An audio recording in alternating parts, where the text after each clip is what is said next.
بسم الله الرحمن الرحيم. عن أنس رضي الله تعالى عنه قال قال رسول الله صلى الله تعالى عليه وسلم إن العبد إذا وضع في قبره وتولى عنه أصحابه وإنه ليسمع قرع نعالهم. رواہ البخاری۔ نبی کریم صلی اللہ علیہ وسلم نے ارشاد فرمایا، بے شک بندہ جب اس کو قبر میں رکھا جاتا ہے اور اس کے ساتھی اس سے پیٹ پھیر کے چلے جاتے ہیں تو یہ ان کے جوتوں کی آواز کو سنتا ہے۔ دوستو، آج سے ہم قبر اور برزخ کی زندگی کے متعلق بات شروع کر رہے ہیں۔ اس سے پہلے ایک چھوٹی سی تمہید سمجھ لینی چاہیے۔ ہماری عقل کسی چیز کے وجود اور عدم وجود کا فیصلہ حواس خمسہ ظاہرہ کی بنیاد پر کرتی ہے، یعنی وہ 5 طاقتیں جو کسی بھی چیز کو محسوس کرنے میں بنیادی کردار ادا کرتی ہیں۔ وہ کیا ہیں؟ وہ ہیں دیکھنے کی طاقت، ہم کسی چیز کو دیکھتے ہیں، محسوس کرتے ہیں۔ ہم کسی چیز کو چکھتے ہیں، چکھنے کی طاقت ہے تو محسوس کرتے ہیں۔ ہم کسی چیز کو سونگھتے ہیں، سونگھنے کی طاقت تو ہم اس کو محسوس کرتے ہیں۔ ہم کسی چیز کو پکڑتے ہیں، ٹٹولنے کی طاقت تو ہم اس کو محسوس کرتے ہیں۔ یا ہم کسی چیز کو سنتے ہیں، سننے کی طاقت۔ یہ 5 طاقتیں، ان کو کہتے ہیں حواس خمسہ ظاہرہ۔ اگر کوئی چیز ان کے دائرے میں آ رہی ہے، کسی چیز کو ہم دیکھ سکتے ہیں، سن سکتے ہیں، پکڑ سکتے ہیں، سونگھ سکتے ہیں، چکھ سکتے ہیں، تو عقل ان کی بنیاد پہ فیصلہ کرتی ہے کہ ہاں یہ چیز موجود ہے، چونکہ اس کو ہم دیکھ رہے ہیں، اس کو ہم سن رہے ہیں۔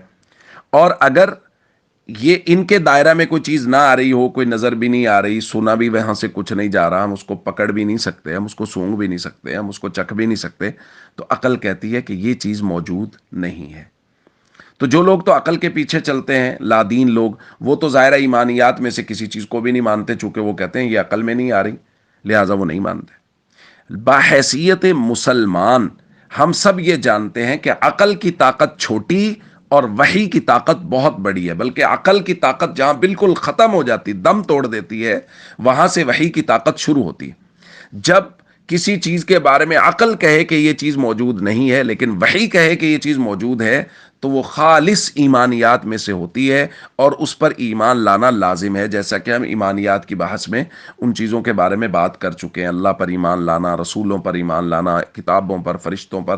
اب ظاہر فرشتوں کو کسی نے دیکھا بھی نہیں ہے، ان کو سنا بھی نہیں ہے، تو ان کو ٹٹولا بھی نہیں ہے، لیکن ہم ان پر ایمان لاتے ہیں۔ اسی طرح کا معاملہ ہے برزخی زندگی کے متعلق۔ موت کے بعد قیامت تک کی جو زندگی، اس کو برزخی زندگی کہا جاتا ہے۔ تو اس کے بارے میں بھی بہت سارے لوگ یہ کہتے ہیں کہ چونکہ جی ہمیں تو نظر ہی نہیں آتا کہ قبر میں کچھ ہو رہا ہے، ہمیں تو ہم نے کبھی سنا ہی نہیں کہ قبر سے کوئی اس طرح کی آواز آ رہی ہے، تو اس لیے قبر میں کچھ نہیں ہوتا، وہ فیصلہ کر دیتے ہیں۔ حالانکہ جب وحی نے بتا دیا، نبی کریم صلی اللہ علیہ وسلم نے فرما دیا کہ قبر میں فرشتے آتے ہیں، حساب و کتاب ہوتا ہے، اس کی تفصیلات ہم آگے انشاءاللہ اس کو بیان کریں گے، تو ہمیں اس بات کا یقین کرنا چاہیے کہ بے شک برزخ کی زندگی ہے، اس میں سوال و جواب ہیں، اس میں جزا و سزا ہے، کیونکہ اللہ کے نبی صلی اللہ علیہ وسلم نے بتا دیا۔ ہم عقل کے پابند نہیں ہیں بھائی، ہم رسول اللہ صلی اللہ علیہ وسلم کے فرمان مبارک کے پابند ہیں اور وحی کے پابند ہیں۔ جو اللہ کے نبی صلی اللہ علیہ وسلم فرمائیں گے وہی حرف آخر ہے، چاہے وہ بات ہماری عقل میں آئے یا نہ آئے۔ السلام علیکم ورحمۃ اللہ وبرکاتہ۔